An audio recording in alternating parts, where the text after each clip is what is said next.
السلام عليكم ورحمة الله وبركاته. walaalayaal waxaan doonayaa inaan idinla wadaago warbixinihii ugu dambeeyey ee cudurkan COVID ee Mareykanka. Xaaladda Mareykanka sida ay tahay iyo wararkii ugu dambeeyey iyo sida la doonaya in wax looga qabto. Hay'adda loo yaqaan CDC-da oo runtii soo saartay in wax iska bedel ama updating lagu sameeyo maskinka, taasoo doonayo inaan idin kala tuso siday wax kala yihiin. maalintii Khamiista ahayd ayaa madaxweynaha Mareykanka Joe Biden waxa uu sheegay khudbadiisii uu White House ka akhrinayay in qof kasta oo Mareykan ah uu xaq u leeyahay in uu helo high quality masks in ay u helaan si free ah. Sababtu sida uu leeyahayna waxay tahay waxa jirta information ama data oo runtii keenaysa in hadalka uu yiraahdo ama lacagta iyo hantida lagu bixiyo si dadku ay u helaan free mask oo ah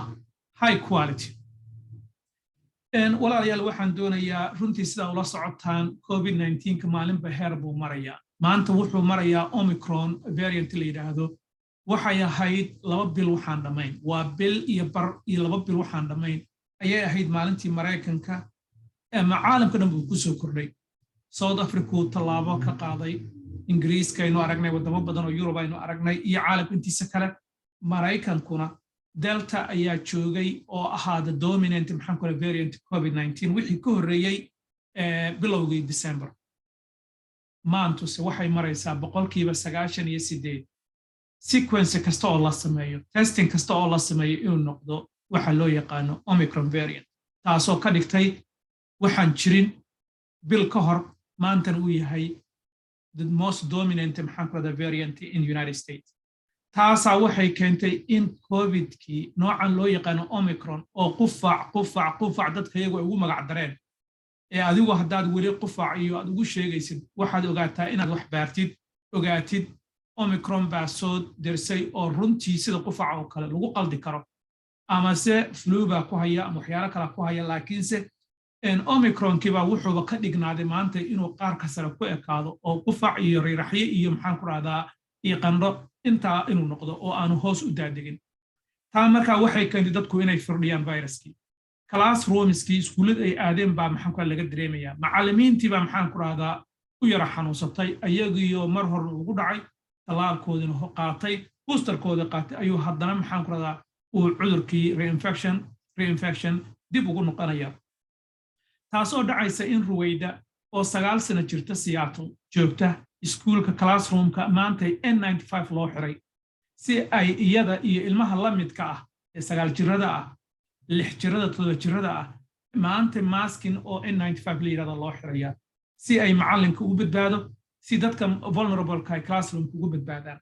marka arrimahaas oo dhan ayaa ka jira Mareykanka iyo goobta anigu aan joogo. waxaa dhici karaysa dad badan oo Mareykanka jooga oo qabar maafisha ama si state-kooda uu relax iska yahay dabadeedna ay marka arrintaasi u kadshoomaan. marka waxaan doonayaa runtii sida updating-kaasi uu dhaqangalayo iyo xaalka meesha uu yahay baan doonayaa in aan maxaan ku raahdaa wax idinkaga sheego. hay'adda CDC-da la yiraahdo oo Mareykanka hogaamisa caafimaadkooda public health-ka ka mas'uulka ah waxay inoo sheegtay 5 qodob. 5 qodob waxay kala yihiin sida tan. iyadoo markaasi dadka u tilmaamaysa informing Americans about the different levels of protection of different masks provide. waxay updating ku sameeyeen noocyadan kala duwan ee aan ku tusi doono 4 aan hayo mid shanaad un baa iga maqan 4taas aan ku tusayaa sida ay kala yihiin ayay magac u yeeshay mid kasta wuxuu yahay ku tilmaantay kadibna recommendation ay bixisay iyadoo aanan dhahayn hal wada tuuro laakiin number 1 waxay leedahay hay'addu waxay leedahay qofka inuu mask xidho inuu sankiisa daboosho markasta uu joogo indoor ayaa muhiim ah oo highly recommended ah haddaanba lagu qasbayn. haddii qofku uu talaal qabay hadduu 3 qabay iyo hadduu 2 qabay iyo haddaanu qabinba waa isku wada mid dhammaantood waa in ay mask xirtaan baa lagu dhiirigelinayaa. taa waxay taabanaysaa masaajido dadka ku tukada dadka jameecaadka maxaan ku raahdaa maqaaxidaha meelaha dadku isugu yimaadaan dhammaantood meel indoor activity ka socoto public ah waxaa laga codsanayaa inay arrintaa u hoggaansamaan oo ay maaska xirtaan marka meesha waxaa ka soo baxaya oo tallaabada koowaad ay tahay no mask qofkii aan mask xiran mar kastaba waa unprotected waa qof aanan protection haysan sidaa darteedna isaga iyo maxaan ku rahdaa COVID-19 hadduu yahay Omicron iyo hadduu nooc kale yahayba waxaa ka dhaxaysa keliya aragti marka yaa la samayntaa qorshuhu wuxuu yahay fadlan xiro maaskiyaduna waa kuwa aan kuu soo sheegi doono markaad koowaad iga heshay oo maask la'aan lama amaanin marka qof kasta waa inuu xidhaa ilaah waa kuu rooyahaye oo sankiisa daboosho laba marka waxay noqonaysaa waxa loo yaqaan waa hore sanadii hore markuu cudurku cusbaa aanu runtii aanu si kasta markay maaski ma jirinba aanu ku dhiirigelin jirnay oo bulshada aanu u sheegnay waxay kala ahaayeen alaabtan loo yaqaano ilaah waa kuu rooyahaye cloth mask dad badan baa maxaan ku rahaa dadaal sameeyay dad badan baa guryahooda ku tolay dad badan baa harqaamo guryahooda ku tolay waa xasuustaa Soomaaliya xitaa in maxaan ku rahdaa dad badan ay maxaan ku rahdaa fikrado noocaas oo kale la yimaadeen waxaanu ka hadlaynaa bilihii March 2020 April May markii maaskii uu ka dhamaaday adduunka dhan oo ay noqotay qof kastaaba inuu maradiisa tusho runtii wayna soo caawiyeen wax weyn way noo qabteen laakiin hadda waxaa leeyahay qaar waxaa jira aan si fiican loo samayn oo aan layered ahayn oo aan si fiican maxaan ku rahdaa aan saa loo samayn qaarkood waxay weeyaan waa loosely weeyaan kuwa looselyga ah protection fiican ma bixiyaan marka calaa kulli xaal kan la yiraahdo cloth mask haddii aadan hubin fadlan waa yaraynayaa hadda wixii ka dambeeyayna kolley qashinkan ku darayaa ma dhahayo laakiin anoo heli kara nooc kale aan kuu soo wado ma isticmaaleen cloth mask waxa uu dhaamaa keliya inaadan mask aadan wadan haddii aadan mask wadan yes oo aadan wax kale haysan haddee cimaamadaada xiro maxaa la dhihi jira cloth maskagaaga xiro oo marada laga sameeyey ee noocu suu u samaysan yahay iyo aan ogeyn maxaa yeelay cilmi baaris hadda Australia ay samaysay oo toddobaadkan ay shaacisay ayaa wuxuu sheegayaa cilmi baaristaasi waxay sheegaysaa in 50% iyo ka yar uu protection bixiyo marka cloth maskigan marka wax lagu lugooyi karo oo inta la xirto la dhihi karo waa ugu filan yahay oo marka wuxuu ku siinayaa false hope waxay yiraahdaan oo qofka inuu u maleeyo inuu mask xiran yahay dabadeedna uu maxaan ku rahdaa u qaawan yahay marka si taa aysan u dhicin culimada imaamyada iyo qof kastoo bulshada maxaan ku rahdaa waa hal doorka ee maxaan ku rahdaa bulshada hortaagan fadlan arinta ogeysiya in cloth mask wixii dhihi jiray marooyinka laga sameeyay ay arqaamadu ay sameeyeen ama warshaduhu ay sameeyeen waxa weeyaan waa laga fiican yahay oo waxa ka fiican qaybta kale ee ah number 3 marka kani waa number 2 waa tuuraya gartay marka waxa soo haray number 3 oo ah disposable mask ama surgical mask ama medical procedure mask waxa loo yaqaano ee noocan hadda inagu aynu muddo xiranno ilaa hadda aynu xiranno midkaas ah runtii waa aad buu u fiican yahay wuxuu ka fiican yahay cloth maskiga midka marada laga sameeyey fabrika laga sameeyey ayuu ka fiican yahay midkan marka qofkii heli kara masaajideena goobaheena fadlan kan xirta isagana waanu sheegi doonaa inuu yahay mid laga fiican yahay oo isagana marka xaalkii wuxuu noqonayaa yes waxyaalo badan oo faa'iido leeyahay faa'iidadiisana waxaa ka mid ah in uu protection bixiyo oo uu qofka at least uu maxaan ku radaa ka xijaabo in maxaan ku radaa waxyaabo badan particles uu ka mamnuuco usoo gelo filtration uu sameeyo laakiinse waxaa ka mid ah marka hadda isagiina marka ma tuurayo laakiin halkaasaan dhiganayaa waa haddii aan u baahanahay waa waasita haddii aan heli karo labadan kale soo socotana runtii isagu wuxuu noqonayaa marka baabka dambe uu noqonaya mid ana hadda hayn oo loo yaqaano KN95 respirator midkaas ayaa ah kaalinta afraad waxa weeyaan KN95 respirator wuxuu sameynayaa filtrationkiisa isagu waa uu kala duwan yahay depending on the standard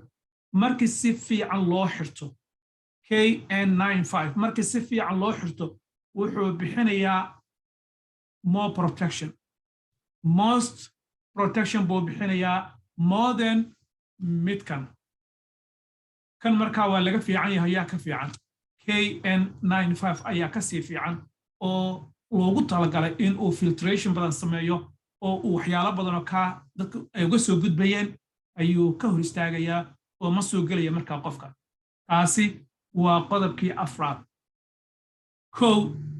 no mask ma fiicna qofkii no mask sameeyo oo aanan xiranaynba inkastoo dadkayagu aanan garanayn maxaan ku rahdaa inta qaadata oo marka ay bulsho ay u timaado xitaa xaafad ay timaado ama dugsi ama masjid ima goobaha dadku isugu yimaadaan ama iskuulle iyo madaaris dadkayaga inta xirata maskiga lama socdo oo ma garan karo laakiinse anigu waxaan kugu sheegayaa waxay tahay in aad ogaatid xaalka sida uu yahay maantay taa waa taa close maskiga waa kuu sheegay xaalkii sida uu yahay disposable mask waa kuu sheegay ina maxaan ku inay fiican yihiin saas laga fiican yahay yaa ka fiican waxaa ka fiican KN95 baa ka sii wanaagsan KN95 waa kuu sheegay iyo hadda kuuma hayo oo maxaan kar kuma tusi karo laakiinse waxaan kuu sheegayaa midka ugu dambeeya ee runtii ah nooca ugu dambeeya ee hadda la amaanay nooca ugu dambeeya ee hadda la amaanay isagana waxa uu yahay midkan weeyaan oo waxaa loo yaqaanaa ilaah waa ku rooyahaye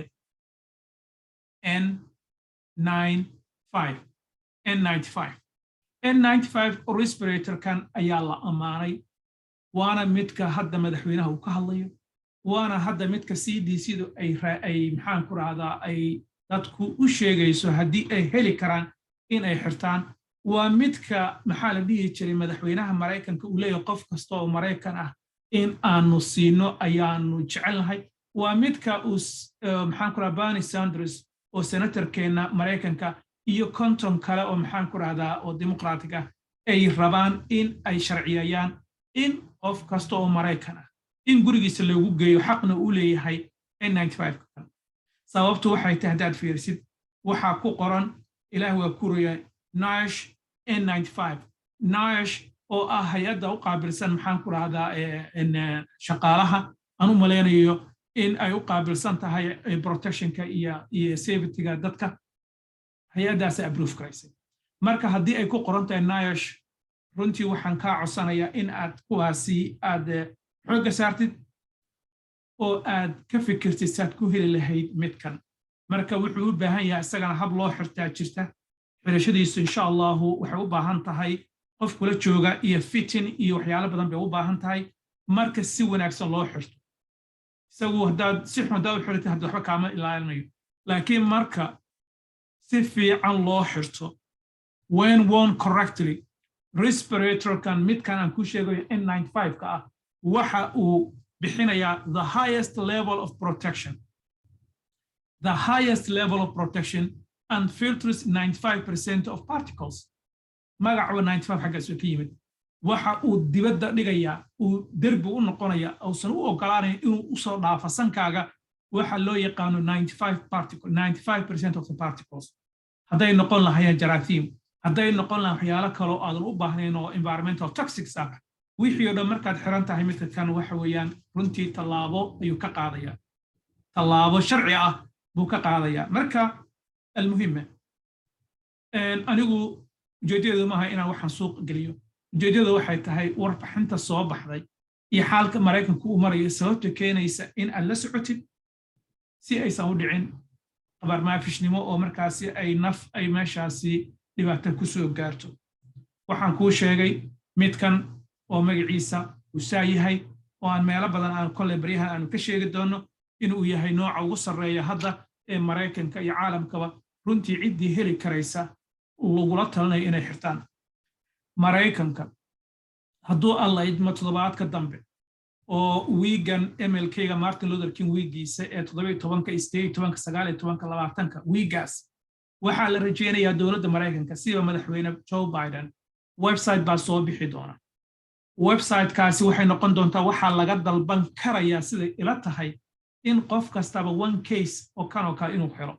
ayuu ka dalban karayaa waxaa kaloo suuragal ah in qofka uu ka dalbado ilaa iyo 4 case oo COVID testing ah oo home testing ah inuu ka dalbado marka walaalayaalo arrintaasi u toog haya ka war haya ha moogaanina hana ka maqnaanina caalamka heerkaasuu marayaa meeshas xaal maanta maraysa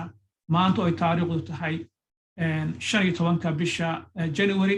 sanada 2022 oo maalin sabti ah oo saacadda geeska Afrikada barina ay marayso waa saacadda Pacific Northwestern ay marayso ilaa iyo waqti lagu qiyaasay 6 p.m. wabillahi tawfiiq wasalaamu calaykum waraxmatullaahi wabarakaatuh wixii su'aal ah ee aad ka qabtaan pointsiga waxaan ka hadlaya insha Allah xaqood u leedahay inaad i weydiisid oo aad commentiga marka qofka commentiga uu weydiinayo cilmiyeysan tahay runtii waa marka aan ku raaxaysto waa marka aan ku raaxay sababtoo ah qofka muhiimada aan u sameeyo waqtiga u gelinay maaha meesha anigu i arkay ma ujeedadu waxay tahay fariintu dadku inay gaadho haddii dadku ay gaadho ma waa marka aan runtii ku farxayo oo aan happy ku noqonayo sababtoo ah it is worth it for the time iyo afartiga aan geliye ayaa alxamdulillah xitaa haddaysa ciidina maxaan ku raadaysan qaadanna alla subxaanahu wa tacaala ayaan rajo ka qabaa in uu igu abaalmarin hayo wixii anigu aan samaynayo